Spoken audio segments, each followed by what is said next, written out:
So this lesson, I'm going to talk about SetDrivenKey.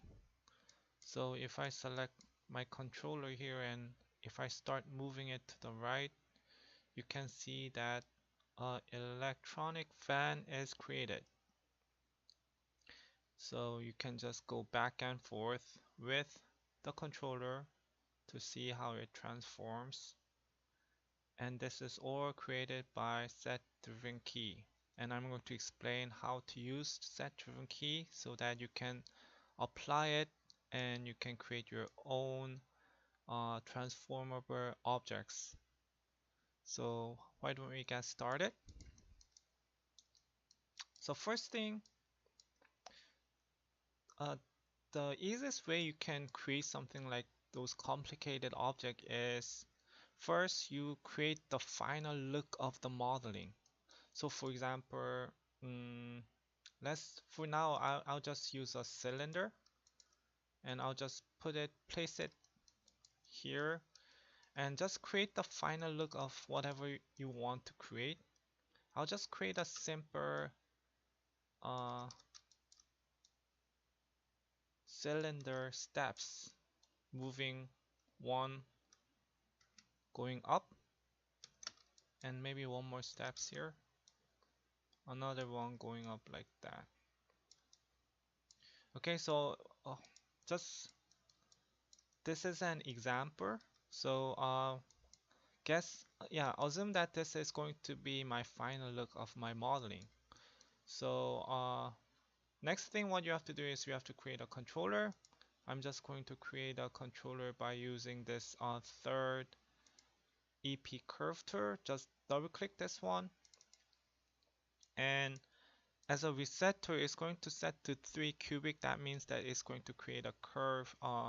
It's going to create a curly curve. So instead of making the rounded curve, I want to make it as a linear. So change this to linear and just create a controller from at the center here on the grid. Hold down the X key on your keyboard, grid snap, and I'm just going to create a triangle controller. Okay, so once you create that triangle controller, create a group, Control G. Before we do that, let's name this as my controller. And then Control G to group it and move the group to the position where you want to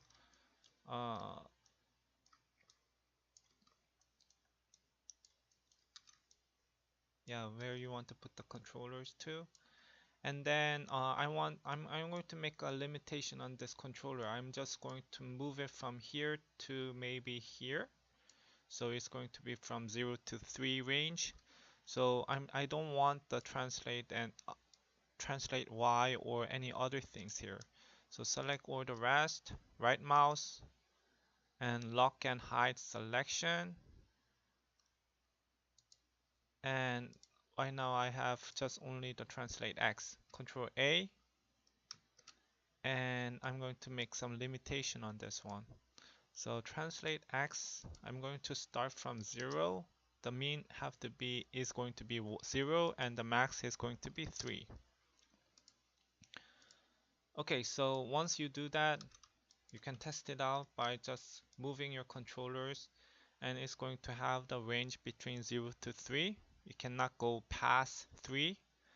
So it's going to be easier to understand how this controller works. Okay, so next, before we start setting up this SetDrivenKey, I want to explain something. So that you can create it more efficiently. So first thing, like what I said, create all the modeling first, and then second, plan your ideas how this is going to transform. So for example, the controller here is going to be starting from here, right? To maybe range is going to be here. So this is going to be 0, and the last point is going to be 3. Okay, okay, this is going to be 3. And you have to divide how, yeah, you have to plan it out how this is going to work. So maybe for now, because this is just a simple cylinder, I'm going to divide it to 3. So 1, 2, 3. So from 0 to 1, it's going to transform. Everything's going to go inside the first cylinder. And 0 to 1, I want this first cylinder to change the shape, like scale or anything. And from 1 to 2, from here to here, I want the second cylinder to show up, like coming out from the first cylinder. And from 2 to 3, I want the last cylinder to come up. So you have to plan it out first. This is going to be a lot efficient.